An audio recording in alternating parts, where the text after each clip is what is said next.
Acha, kindly share your personal reminiscences of His Grace Dr. Paulos Mar Gregorios.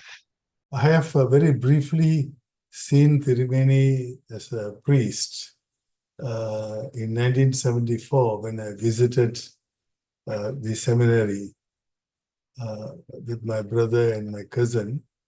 Of course, I was more acquainted with His Grace Georgis Maros Satios, who came for a youth camp here in Malaysia in 1972 when I was about 17 years old. And he had a very powerful impact in my life.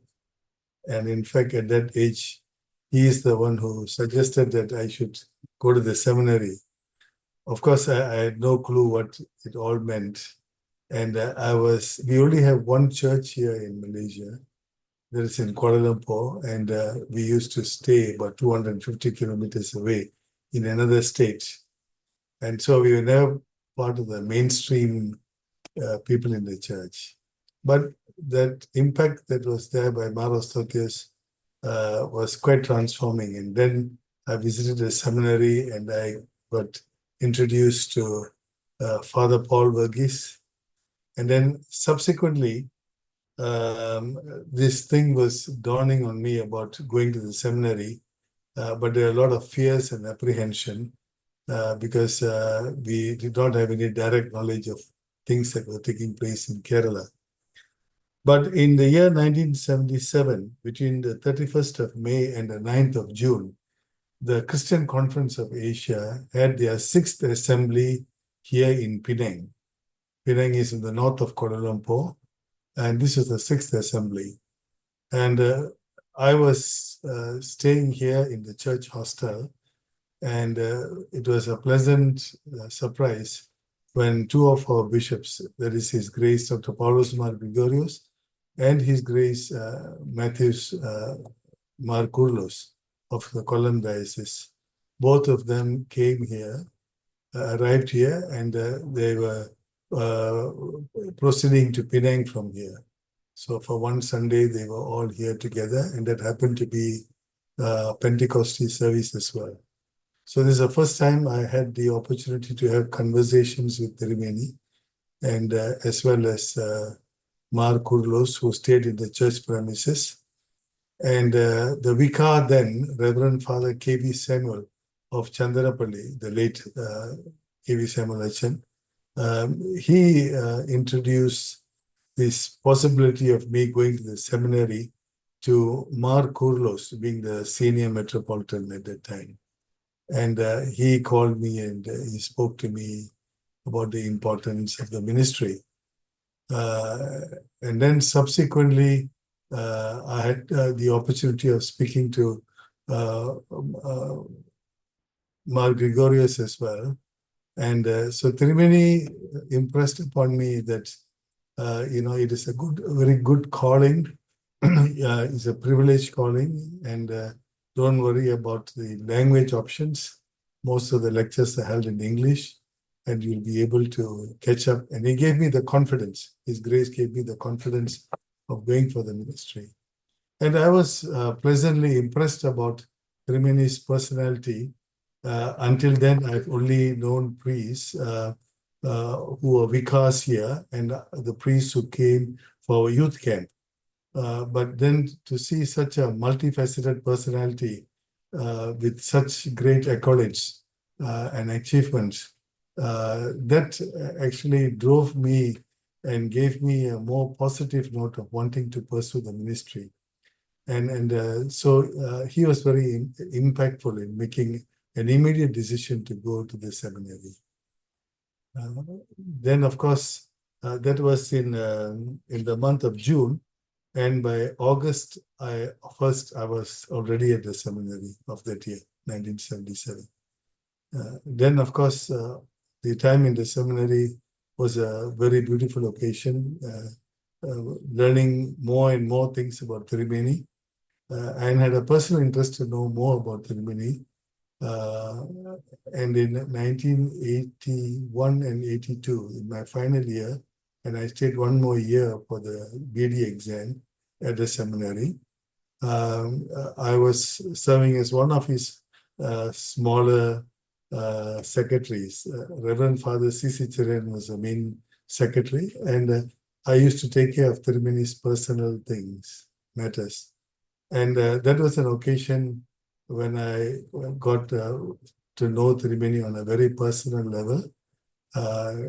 We were the only two people in the seminary who were conversing in English. And he shared many things about his work and the ecumenical movement. And these were the times when he was perhaps holding some of the highest positions in the ecumenical movement and elsewhere. Also, when it was also the time when Tirumani was about to celebrate his 60th birthday. And this was also a time when we had the visit of the heads of churches, especially the Georgian Catholicos patriarch, Ilya, and the entourage that visited our church because of the 70th anniversary of the Catholic age. And at all those time, I was able to play a very important role because of the circumstances as well. And also the time when Tirumani also perhaps on one or two occasions also became, his health was challenged a bit because of his busy schedule. And he was hospitalized, and I could wait on him while he was in the Caritas hospital. And that was also a very pleasant experience. Acha, we all know that you are so active in ecumenical field, having a very healthy relation with other churches.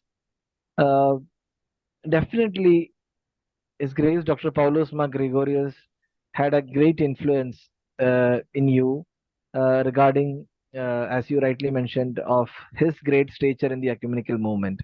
So kindly share with us how well his ecumenical approach impacted your ecumenical engagements. Right. In those days, the only news that we got while we were in the seminary about the outside world and the World Council of Churches were only through the magazines and the journals that came from those ecumenical bodies. And that was the only insight that we had about Tirumani's work and his speeches and his engagements. But also when Tirumani used to come back, as usual, Tirumani will round us up after dinner, and then he will give us a small talk about the many experiences that he had and the places that he had visited, the great eminent personalities that he had met. And one very impactful thing was at the time when His Grace visited Pope John Paul I, and at that fatal occasion, His Holiness the Pope also expired, at that point in time.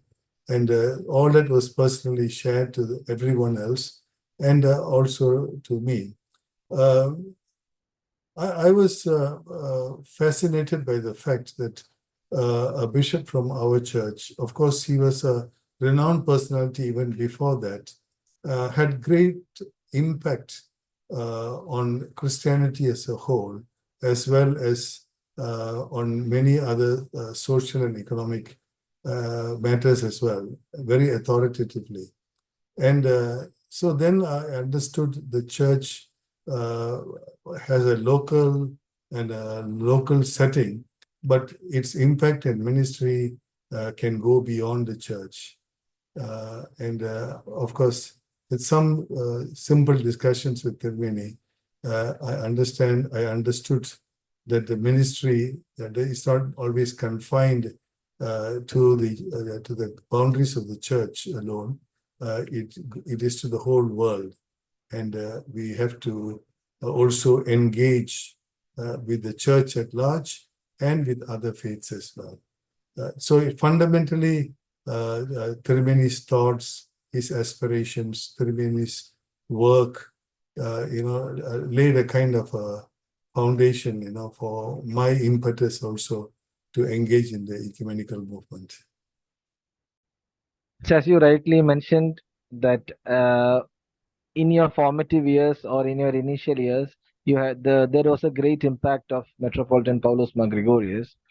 And so after becoming a priest, what great lessons were in your mind that yes, I had to follow or make sure that uh, these ideals that you are carrying of Mar Gregorius in your ministry? I was very impressed by Tirumani's teaching on the priesthood itself. Well, it's not just a cultic obligation. We are a priest to the whole world, as he rightly says. And so our obligations, our engagement, so we stand on behalf of the creation and God. So that was a kind of framework I too try to express my own ministry within the church and outside the church.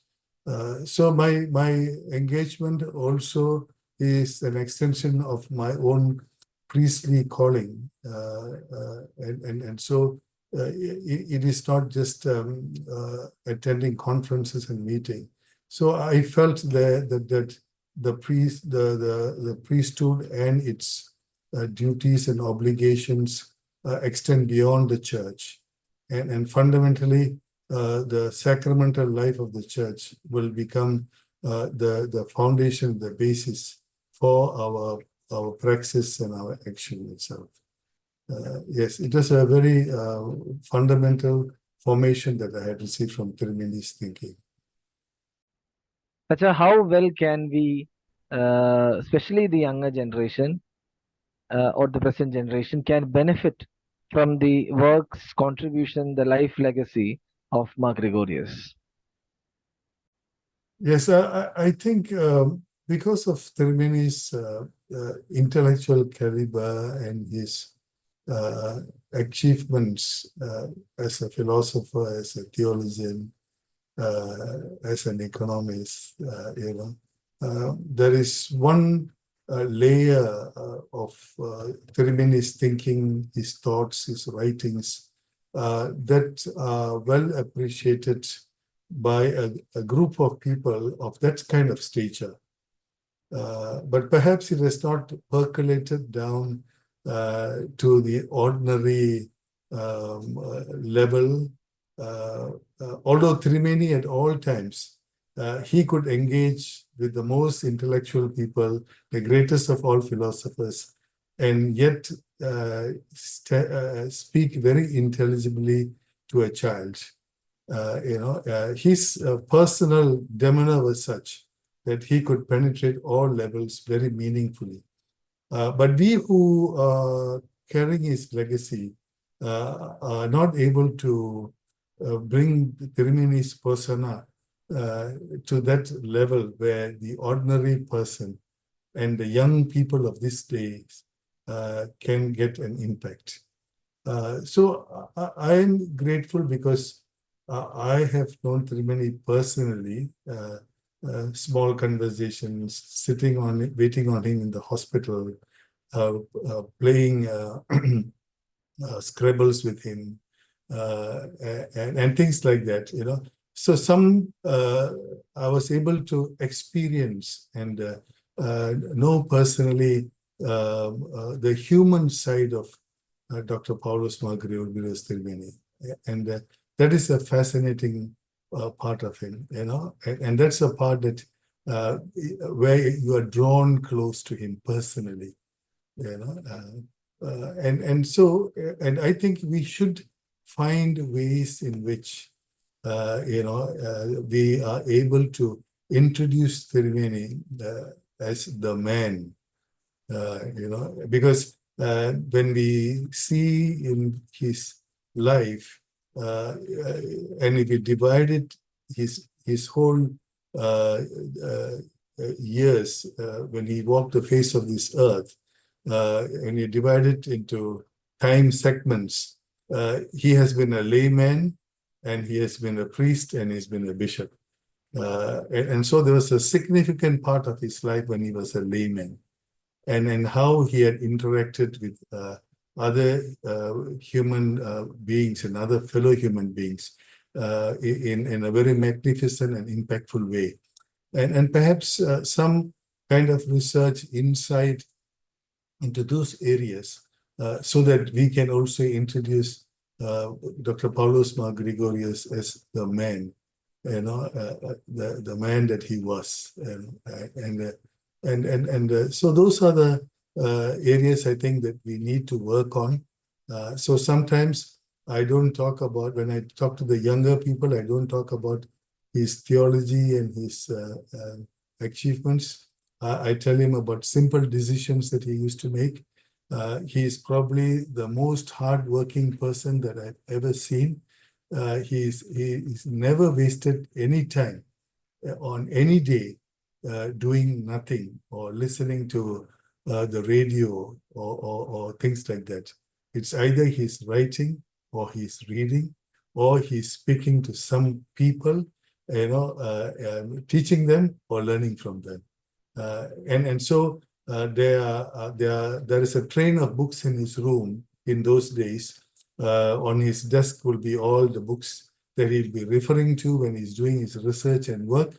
And then there's a shelf of books that are full of novels, mainly P.G. Wodehouse, and all these books had as bookmark from the plane, what he called the boarding passes. So which means that when he boards a plane, he will buy a book from the bookshop and he will read it on his flights. And near his bed also, there will be a stack of magazines. When most of us, before we go off to sleep, would like to read a story, he will be reading Soviet science magazines. And then that puts him to sleep as well. So all these beautiful aspects of his life. And although he was a world personality, his life was very simple, and I could testify to that. He had very few, garments, his copiums and things like that. Although he had to travel and he had to wear a suit and things like that, while he's in Kerala, he's like everyone else. He used to eat from our mess, and there were occasions when he goes out for a program in the evening and may not inform us that he requires dinner, and he may come by past dinner time. And at one time, I was in charge of the mess, and when he came into the mess hall, there's nothing to give him. And I said, I will call the cook and we will cook something for you. And he said, no, it's not necessary. Just give me 2 plantains and I will go, and that will do. He never demanded anything special for himself.